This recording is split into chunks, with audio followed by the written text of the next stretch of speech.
صدر اجلاس حضرت مولانا جبرائیل چشتی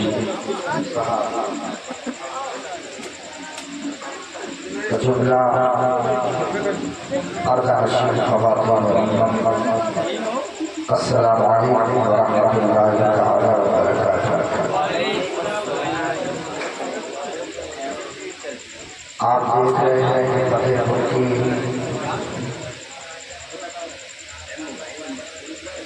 عظیم لب و لہجے سے مصطفیٰ کی مدح و سرائی کرنے والے شعراء تشریف فرما ہے، بالخصوص عالی جناب بیکر خلوص و محبت شاعر اہل سنت جناب شاعر اسلام عرفان فتح پوری صاحب پوری شان بان کے ساتھ تشریف فرما ہے۔ انشاءاللہ حضرت کو بھی آپ سماعت فرمائیں گے۔ آج کے پروگرام انجمن غریب نواز کمیٹی کی جانب سے منعقد ہوا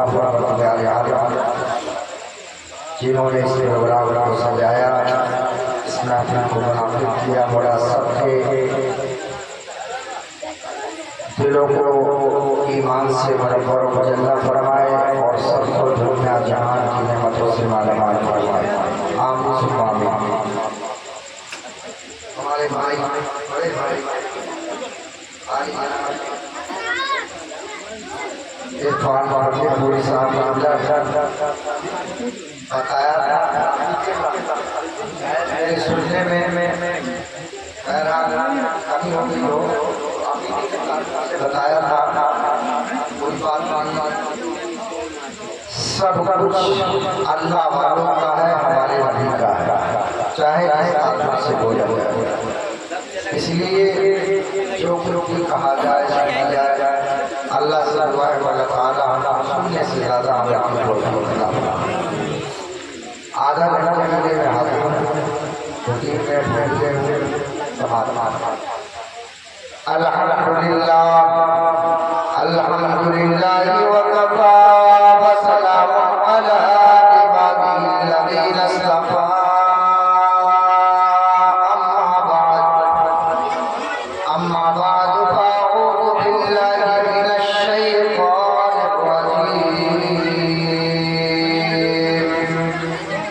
بسم اللہ الرحمن الرحیم، ان الذین آمنوا وعملوا الصالحات سیجعل لهم الرحمن ودا، صدق اللہ العظیم۔ وقال النبی صلی اللہ تعالی علیہ وسلم من عاد لي وليا فقد آذنته بالحرب، وصدق رسوله النبي الأمين الكريم، ونحن على ذلك لمن الشاهدين والشاكرين، والحمد لله رب العالمين۔ غوث اعظم بمن بسر و سما مدد، قبلہ دی مدد، کعبہ امام مدد، بگردہ بے بلا افتادہ کشتی، مدد کن یا معین الدین چشتی۔ قادری امرارے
سنانے اپنی بربادی کے افسانے کہاں جاتے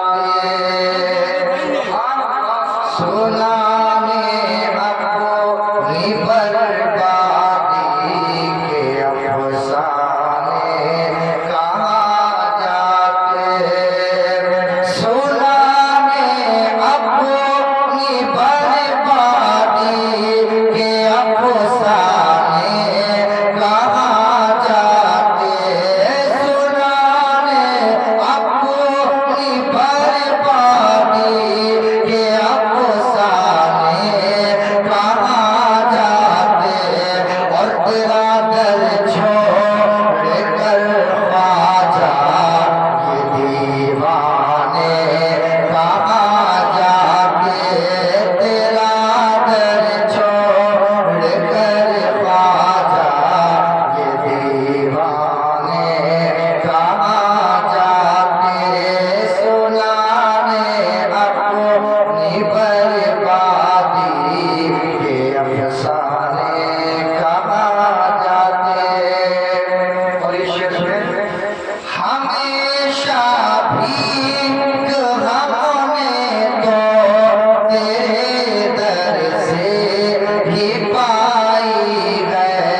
ہمیشہ بھیک ہم نے تو تیرے در سے ہی پائی ہے ہم اپنا دامن امید پھیلانے کہاں جاتے ہم اپنا دامن امید پھیلانے کہاں جاتے اور آخری مسئلہ سنا ہے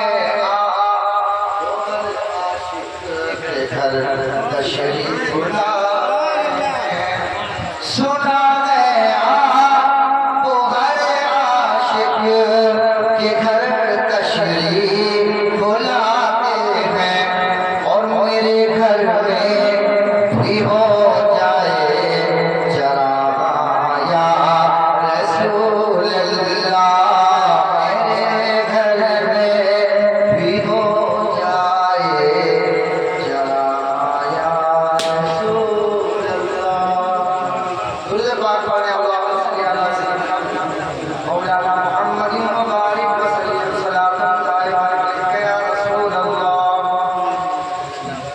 آج ہم رات جہاں پر ہند البدی عطائے رسول فخر ہندوستان سیدی سرکار نواز کی محبت میں بیٹھے اللہ ہم سب کو کے برکات سے مالا مال فرمائے سیدی سرکار خواجہ غریب نواز کی سیرت کو سنبھالے یہ اتنی طویل داستان ہے کہ اگر اس پر روشنی ڈالی جائے تو راتیں گزر جائیں گی لیکن ان کی باتیں ختم وہ ذات ہے سیدنا خواجہ غریب نواز رحمت اللہ تعالی علیہ آپ کا نام حضرت حسن اور آپ کو عرف عام میں غریب نواز کے نام سے جانا جاتا ہے آپ سجستان کی سرزمین پر 537 ہجری کو 14 رجب کو پیدا ہوئے